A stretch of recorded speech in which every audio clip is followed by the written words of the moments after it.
Hello, Night Nation. Trace Trylko, joined by Andrew Cherico, Dwayne Jones. We're inside the Nicholson Fieldhouse, having wrapped up a media availability with head coach Scott Frost, as well the offensive and defensive coaches. And Andrew, you spoke with quarterbacks coach McKenzie Milton. That sounds strange to me still. As well, defensive coordinator Alex Grinch. What were your takeaways? Yeah, Trace, you mentioned it. It sounds weird.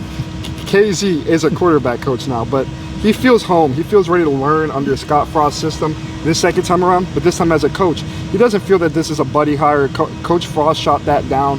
He just knows that he's ready to take the next step in his college coaching career. Now, on the other hand, defensive coordinator Alex Grinch has had plenty of stops along the way and has been there and done that. Now he's finding UCF as a spot to get his feet on the ground and get back things going as how he used to.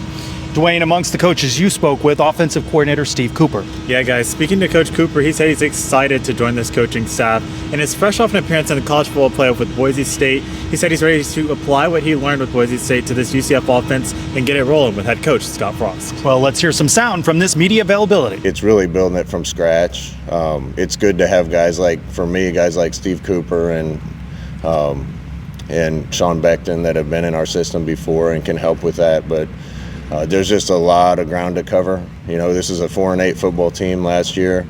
We have high hopes, but we have a lot of work to do to get where we want. And when you're installing this stuff for the first time, there's just a process you have to go through to get everybody to learn what we're doing, what we're all about, and how we're going to get there. First got the call that Scott Frost was coming back to UCF and he wanted you a part of his staff.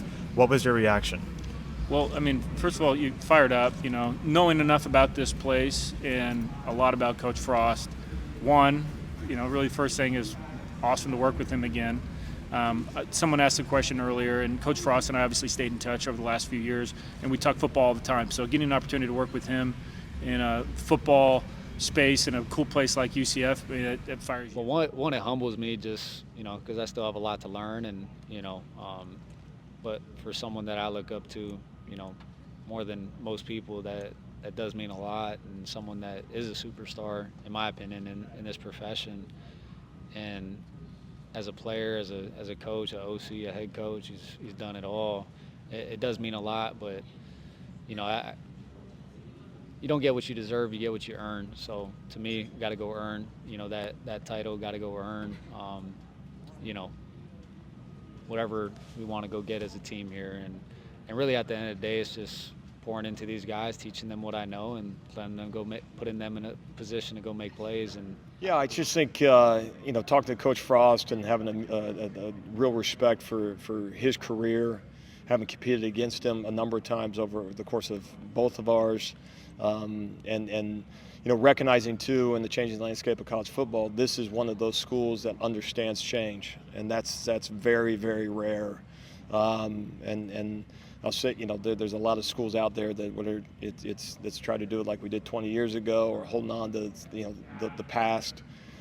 This place has never had that available to them, because the past either was a different conference or a completely different level of football, and so change is inevitable, and change has been something that there probably isn't a school that you could circle or point to at even the same stratosphere in terms of the ability to make those changes and the necessary ones to compete at the level. And so they're just extremely excited by that, you know, being in the state of Florida and understanding the speed that we can recruit and the guys that we can develop. And so just made a lot of sense. A lot of interesting sound. We're going to get to see these coaches soon enough. Yeah, Chase, spring camp expected to start on the first week of March. Plenty of interviews. Where will we find them? You'll be able to find all of the interviews on the Sons of UCF YouTube channel. For Andrew Cherico, Dwayne Jones, I'm Trace Trylko. Go Knights! Charge on.